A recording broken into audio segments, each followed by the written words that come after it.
We are going to discuss work done in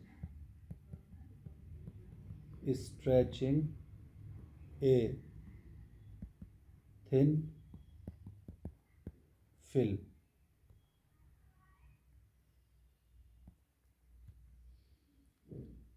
So basically this topic is related to mechanical properties of fluids, जिसमें हम surface tension की बात करते हैं.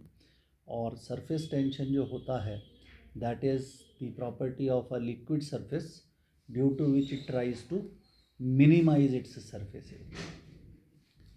तो सरफेस टेंशन का गुण जो है उसकी वजह से लिक्विड सरफेस अपने एरिया को छोटे से छोटा रखने की कोशिश करती है, इसी को हम सरफेस टेंशन कहते हैं. तो हमने ऐसा मान लिया कि हमारे पास एक फ्रेम है और यहाँ पर हमने एक वायर रख दिया.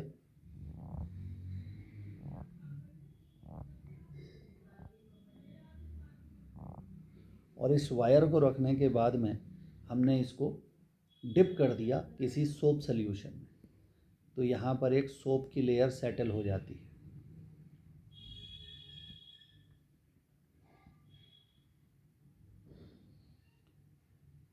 अब ये सोप की जो लेयर है ये अपने एरिया को मिनिमाइज़ करने की कोशिश करेगी. तो मिनिमाइज़ कैसे होगा, जबकि ये इस वायर को इस तरफ पुल करे. तो इस वायर पर एक फोर्स जनरेट हो रहा है and this is the force due to surface tension. तो एफ एस क्या चीज़ है? Force due to surface tension. लेकिन हम ये चाहते हैं कि हम इस फिल्म के एरिया को बढ़ा दें. तो बढ़ाने के लिए हमें भी एक फोर्स लगाना पड़ेगा. तो हम जो फोर्स लगाएंगे वो इधर लगाएंगे, एक्सटर्नल फोर्स. तो अगर हम फोर्स लगाएंगे तो ये वायर मूव करेगा और ये राइट की तरफ आ जाएगा. तो हमने ये मान लिया कि ये जो वायर है ये डेल्टा एक्स राइट में मूव कर जाता है. तो यहाँ पर अगर हम बात करें तो suppose this length is L and this length is B. तो हम ये जानते हैं कि भाई जो सरफेस टेंशन का फॉर्मूला है या surface tension of a liquid है वो force acting per unit length हो जाता है. तो यहाँ से हम सरफेस टेंशन की वैल्यू निकाल सकते हैं. फोर्स वो कितना पैदा कर रही है इस वायर पर. अब अगर हम ऐसा मान लें कि इस वायर का मास बहुत कम है and the wire is moved very slowly, means के वायर का एक्सेलरेशन जो है वो ज़ीरो है. तो अगर वायर का एक्सेलरेशन ज़ीरो है तो हम यहाँ लिख सकते हैं F external minus force due to surface tension mass of wire into acceleration of wire. Total force बराबर मास इनटू एक्सेलरेशन.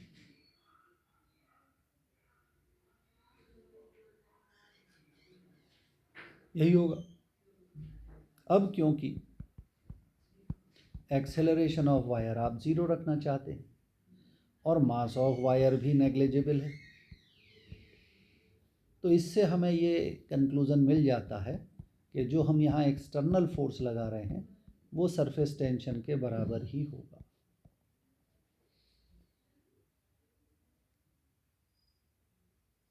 इनिशियली जब वायर रेस्ट पे था तब हमें थोड़ा सा ज़्यादा फोर्स लगाना पड़ेगा, but once it start moving फिर हम ठीक उतना ही फोर्स लगा करके चल सकते हैं.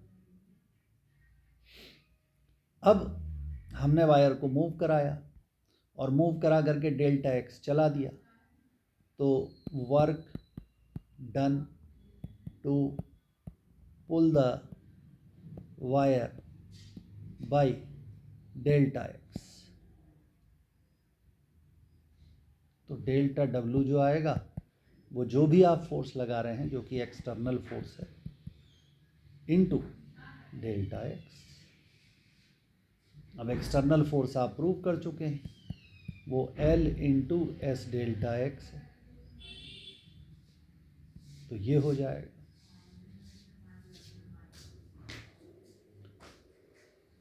अब अगर आप अपने उस फिगर पे वापस ध्यान दें तो आपने दिखाया था कि वायर पहले यहाँ था, फिर ये वायर यहाँ आ गया था, ये वाला डिस्टेंस डेल्टा एक्स था और ये वाला डिस्टेंस आपका एल था। तो अगर ये डिस्टेंस एल है तो ये वाला डिस्टेंस भी एल ही होगा, और अगर ये डिस्टेंस एल है तो एल डेल्टा एक्स हो जाएगा ये वाला एरिया।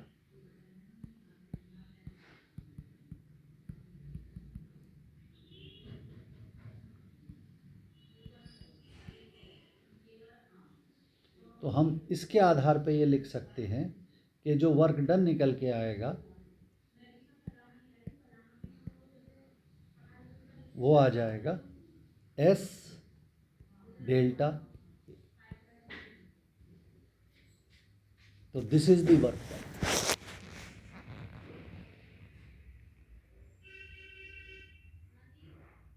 और क्योंकि ये जो वर्क है ये सरफेस टेंशन के विपरीत काम कर रहा है, इसलिए हम इसको माइनस एस डेल्टा ए भी लिख देते हैं। मतलब this is the work done by external force and this is the work done by force due to surface tension. तो अगर हम पूछें कि इस प्रोसेस में सरफेस टेंशन कितना वर्क कर रही है, तो सरफेस टेंशन तो यहाँ नेगेटिव वर्क कर रही है, क्योंकि सरफेस टेंशन एरिया को कम करना चाहती है, जबकि हमारा एरिया इस प्रॉब्लम में बढ़ रहा है। तो ये आपका बहुत इम्पॉर्टेंट कह लीजिए कि आइडिया है कि surface tension into change in area निकाल दीजिए तो वर्क डन आएगा। अगर वर्क डन नेगेटिव आ रहा है इसका मतलब है सरफेस फैल रही है, अगर वर्क डन पॉजिटिव आ रहा है इसका मतलब है कि सरफेस वर्क डन पॉजिटिव है, इसका मतलब है कि सरफेस कॉन्ट्रैक्ट कर रही है। तो इस तरह के सवाल रहते हैं आपके पास में बहुत सारे, और ये एग्ज़ाम में भी खूब पूछे जाते हैं। जैसे हम पूछ लें कि a liquid drop of surface tension 2 into 10 to the power -3 Newton per meter is sprayed into, मान लीजिए 1000 identical droplets, find the work done in the process.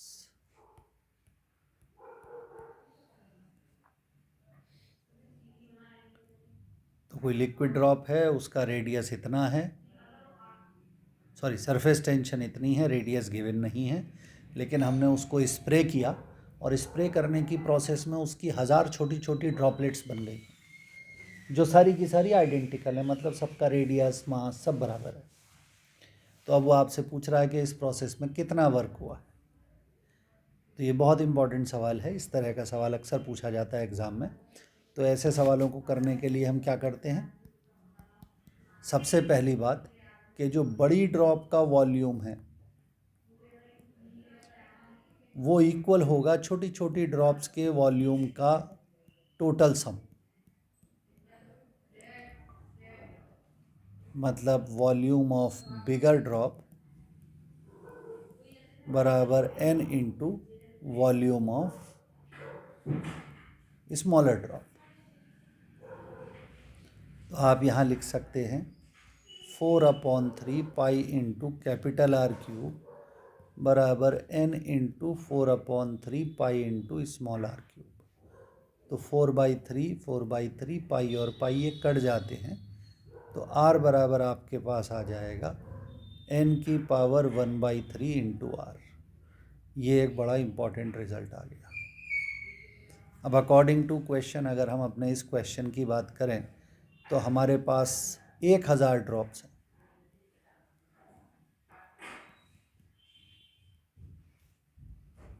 और इसको हम लिख सकते हैं 10⁻³ इंटू आर, यानी कि 10r रह जाएगा। तो जो हमारी छोटी ड्रॉप है उसका रेडियस ये आ गया हमारे पास। अब हमें बताना है वर्क डन कितना हो रहा है। तो वर्क डन वही होता है एस डेल्टा ए, यानी कि एस इंटू एरिया जो भी फाइनल था माइनस एरिया जो भी इनिशियल था। तो फाइनल एरिया, पहले तो सरफेस टेंशन डाल देते हैं हम यहाँ पर। फाइनल एरिया कैसे निकालेंगे? हमारे पास में 1000 ड्रॉप्स हैं और एक ड्रॉप का एरिया है 4πr²। स्फेयर का एरिया 4πr² होता है और इनिशियल एरिया है 4πR²। तो यहाँ पर हम कॉमन ले लेंगे 4π into 2 into 10⁻³ into 1000 r² minus r²। और अभी हमने ऊपर प्रूव किया था कि स्मॉल r की जो वैल्यू है वो कैपिटल R/10 है। तो आप यहाँ पर इसको 8π इंटू 10⁻³ इंटू 1000 इंटू R/10 का होल स्क्वायर माइनस r² कर देते हैं, क्योंकि r बराबर R/10 है। तो इसीलिए ये वर्क डन ऐसा आ जाएगा। तो 8π इंटू 10⁻³ और ये 100 हो जाएगा। तो 10r² माइनस r², तो ये 9r² हो जाएगा। 72π इंटू 10⁻³ इंटू r², ये आपका वर्क डन आ जाएगा इस प्रोसेस में। और r क्या था? इनिशियल मतलब रेडियस ऑफ बिगर ड्रॉप। तो अगर हमें ड्रॉप का रेडियस मालूम हो तो हम आंसर बता सकते हैं। सपोज क्वेश्चन में दे दिया जाए तो इफ़ सपोज हम दे देते हैं कि r बराबर 2 मिलीमीटर,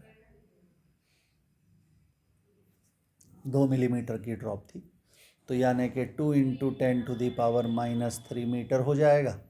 स्क्वायर कर दोगे तो 4 इंटू 10⁻⁻6 मीटर स्क्वायर हो जाएगा।